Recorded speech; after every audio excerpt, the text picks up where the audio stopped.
Don't be so quick to sell grandmother's house when you can get 10 times the value, either through equity, cash flow, or appreciation. And most of the time, this is an asset that is passed down from generation to generation, tax deferred. So you don't even have to worry about the taxes. This is an asset that are able to keep into your family. It will continue to create generational wealth for your family and also appreciate along the run. So let's talk about it, right? And I'll tell y'all how I was able to actually utilize this strategy to start investing in more real estate by leveraging not my grandmother's house, but my mother's house. And this does not just have to be your grandmother's house. It can be your mother's house. It can be your cousin's house. It can be your auntie's house. It can be anybody's house that's in the family that you inherit. Don't be so quick to sell it because there's so much value in that asset, right? Now let's talk about it, right? Let's talk about the value that is in the asset. First, you have equity, right? Now, what is equity, right? Equity is when you have the market value of an asset minus the debt is the equity. So I'm gonna just write that out for y'all. Market value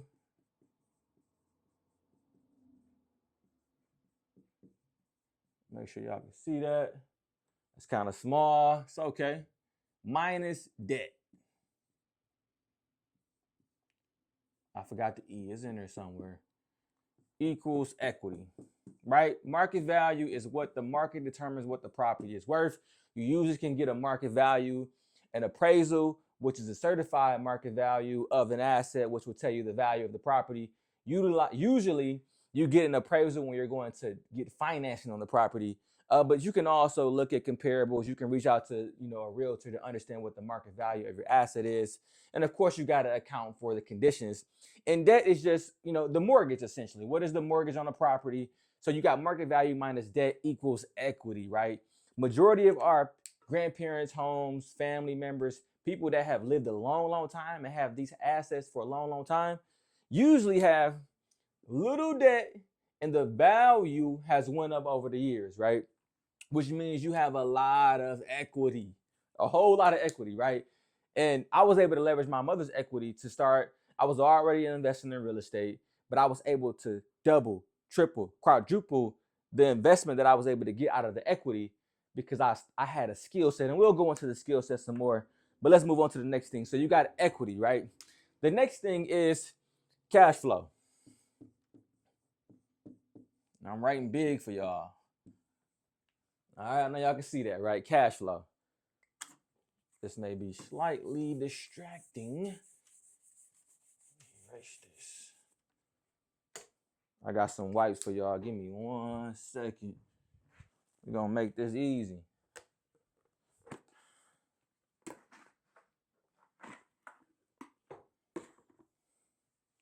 We're gonna make this nice and easy.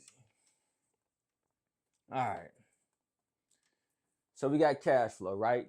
Now, what is cash flow? Cash flow is, well, you got positive cash flow and you got negative cash flow. Cash flow equals revenue, so rental income,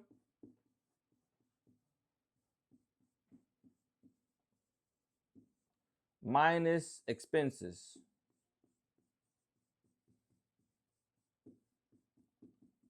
Right?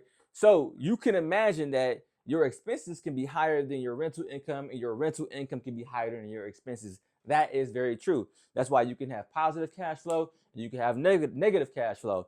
But again, majority of these assets that have been held for a long time, they usually have little debt on them because, most mortgages are 30-year mortgages, and our family members have held on them to 25, 35 years when they've paid the mortgages off. So a lot of times the biggest expense you have is your debt, right? Debt is usually probably the biggest expense. So if you don't have a lot of debt on it, that means your expenses will be low. That means you will have positive cash flow, right? Imagine getting an extra $1,000 a month by doing nothing passively, sitting at your home, getting passive income on a couch. Every first of the month, you hear a cha-ching and it goes straight into your bank account. And with positive cash flow, that means all of your expenses are paid too. Your reserves, your vacancy, the property management is paid. Everybody is paid. Now it's just mailbox money. Essentially, you're just collecting profit with no money, with no work done. And it's a beneficial asset to have. So we talked about equity, we talked about cash flow, and I'm going to talk about appreciation. I'll be right back though. I got to wipe this off. All right, y'all. We're going to talk about appreciation. How does appreciation work? Right? Appreciation is all determined by the market, right? There's little, I mean, yeah, there's little for you to do, but keep the property in good shape, up to date. But most of the time, the market conditions determine the appreciation. So let's start that over. All right, so let's talk about appreciation. Appreciation. What is appreciation, right? I'm gonna draw a picture for y'all. Appreciation. Big word. All right, this is what appreciation does. In any traditional market, appreciation does this, right? Year over year, over year, over year, over year, over year, over year. In any traditional standard market, the value of your property should increase by at least 3%. And that's just to keep up with inflation. But when you have abnormal things that happen in the market, you have development that's going on in your neighborhood, you have an influx of demand in your neighborhood, that can increase the value of your property a lot more higher than you would expect year over year. So be mindful of that. But appreciation is essentially when your property goes up. So we talked about appreciation, right? We talked about equity, right? So if appreciation goes up, that means the market value of the property goes up as well, which means you may end up with more equity in the property, right? This is why it's important to hold on to these assets, because they, over time, traditionally assets go up over time. This could be a 5-year, 10-year, 20-year. Over time, assets go up over time. So you have to be mindful of that when you're investing in real estate and when you're thinking about selling, right? Because you're essentially selling an asset that will appreciate with time to obtain an asset that is depreciating over time. Cash, right? Cash is a depreciating asset because it holds little value. It doesn't inflate. It's usually a deflationary asset. So we got equity, right? So if appreciation goes up, we got more equity. But what stays the same? What doesn't go up? Cash. Well, cash flow can go up, but it's not indicative of appreciation, right? If there's more demand in your neighborhood and people like to live there, that means you could probably charge higher rents. It's not typically indicative of appreciation what cash flow will follow, but there is a curve where cash flow follows appreciation if there's more rental demand in the market, right? You may have more sales demand with people looking to buy assets, but have a little demand with people looking to rent assets. So if you have a market that is looking for a high demand for rental, majority of the time you will be able to increase your cash flow, which means that you will be able to increase rental income, right? I can increase rents. And this is also important to make sure you keep up the condition of the property. You make sure you're focusing on the deferred maintenance. You making sure that you're up to today's standards in regards to what you're trying to get in rent. I wouldn't expect you trying to get a higher rent for a property that hasn't been updated in 25 years. And it's the minor things sometimes. Sometimes you could just update kitchens and bathrooms and people love that and will be willing to pay you more for your rent. But so what can you use to actually increase the value of your property? You can use the equity, right? This is all a full circle moment, right? Because if we have an asset, if grandma left us an asset that was 20 years old, she didn't make any updates. Grandma she loved living in her 20 years ago type of moments in her antique kitchen with antique items. She loved it, right? But we know today's generation don't really enjoy those type of visuals, so we update the property. But instead of going and instead of pulling out cash out of our pocket, we can actually pull equity out of the asset, which is a HELOC, right? This is a HELOC. This is a home equity line of credit, which is a tool that you can utilize to increase the value of your property or use it on other things. For me, I'm always about taking the equity out of an asset to invest it into a new asset that will generate me more income. That's all what this conversation is about. So we got equity, cash flow, and appreciation. These are things that you're able to leverage by not selling grandma's house. But when you sell grandmother's house, this is what happens, right? So what happens, right? It's one transaction and you get cash. Let's say the property is worth 100K, right? You get 100K one time. You get 100K one time. Now you don't have an asset. And if you're like most of my generation at this time, you're probably going to spend half of that money on frivolous things that do not increase in value. And it's a waste of time. You need to be able to put your money in higher investment vehicles so that you can get a higher return on your money. So instead of actually selling the asset to get that 100 grand, let's say the property is worth 100K, right? You can get 75% of that 100K, which is 75,000. Now, you got 75,000, the property still cash flow, and over time, right? Over time, what it's gonna do? Let me take this off the table. Over time, what it's gonna do? It's gonna appreciate. So that means your equity is only gonna get bigger. If there's more rental demand in the property, you're gonna get more cash flow, which allows you to pay for the bills, pay for this 75K, and then have another couple, let's just say $400 in your pocket.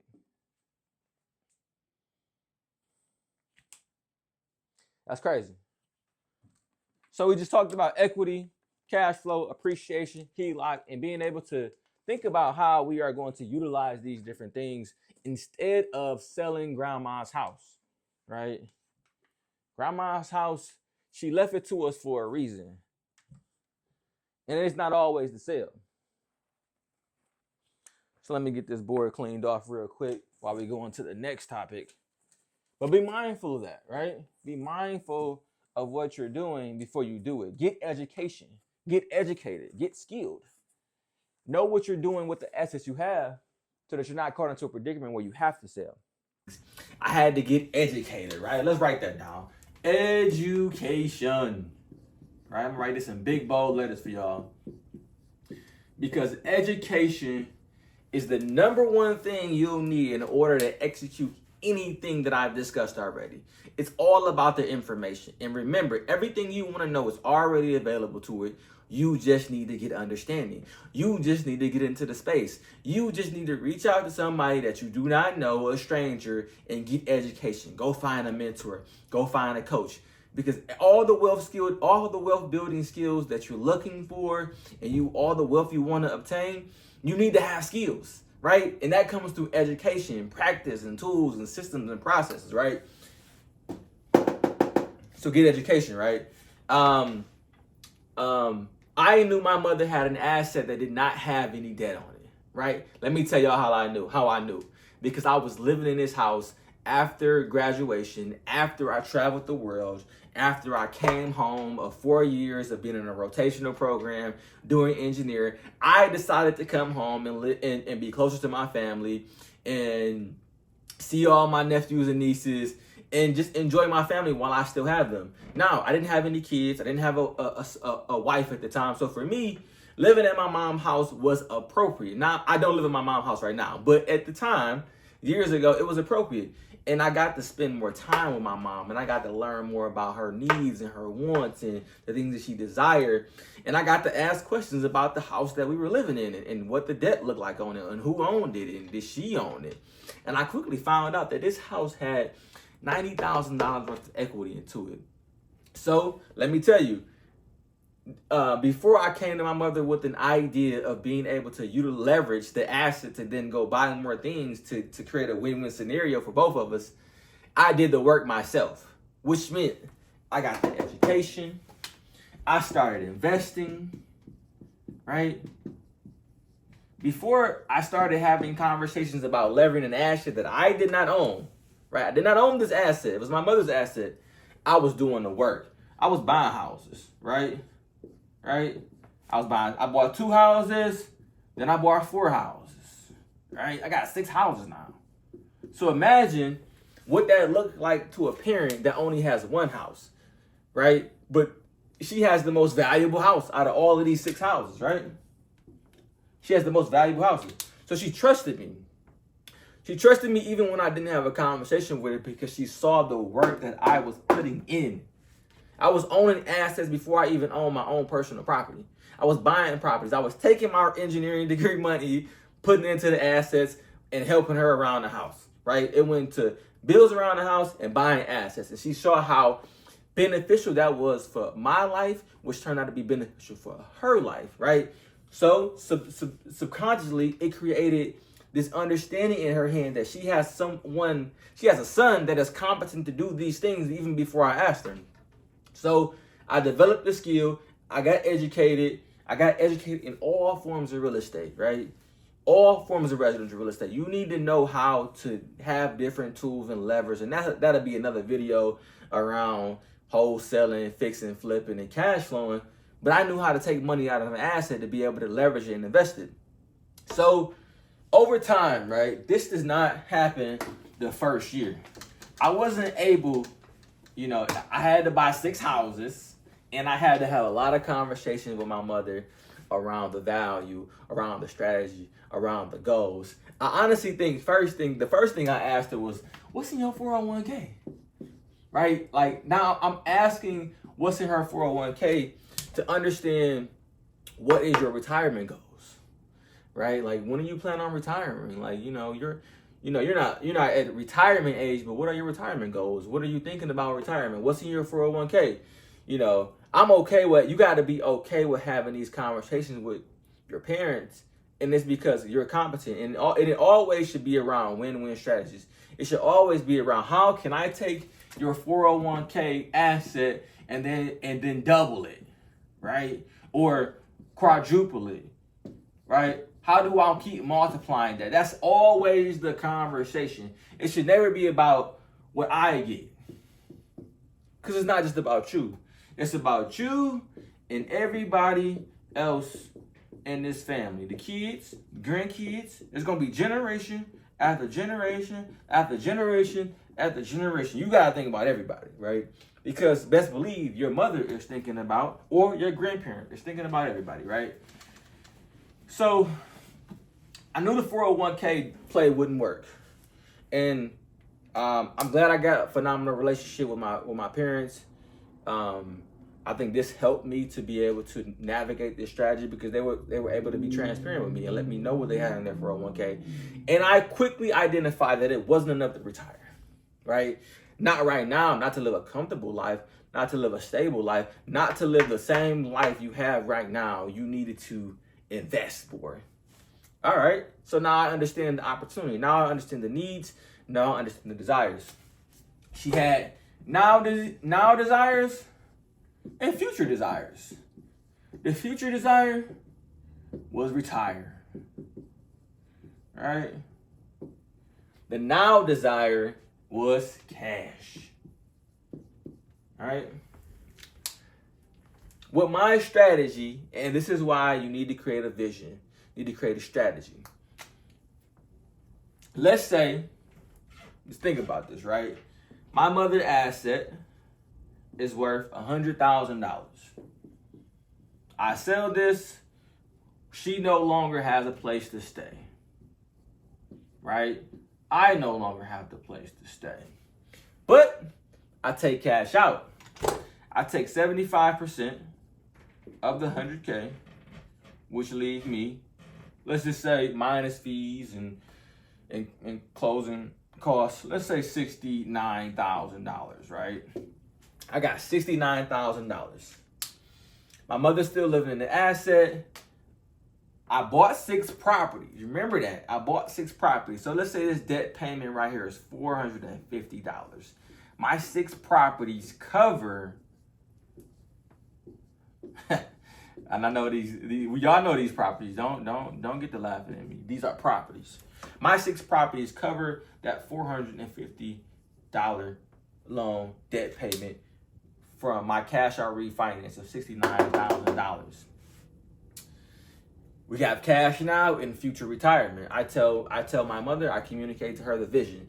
This money will be strictly to invest in real estate, to buy more real estate, to invest in more real estate, to be able to expand the generational wealth for our family, not just for me, but for you, to create generational wealth for the next 10 generations.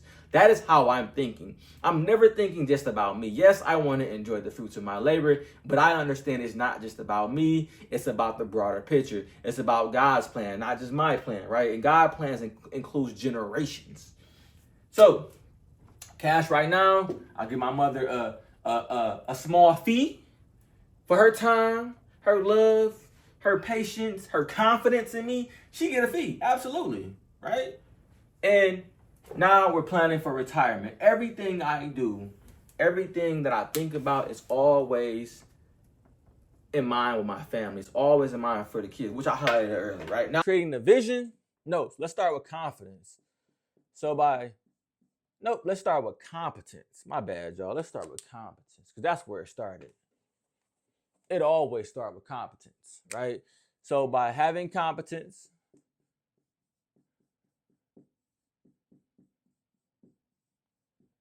in my level, in my skill set, in my education, in my ability to execute, gave my mother, or I'm saying my mother, but it could be your grandmother, it could be your auntie, it could be your uncle, it could be a cousin, whoever you're looking to leverage the asset to be able to take cash out and then invest for your family's generational goals.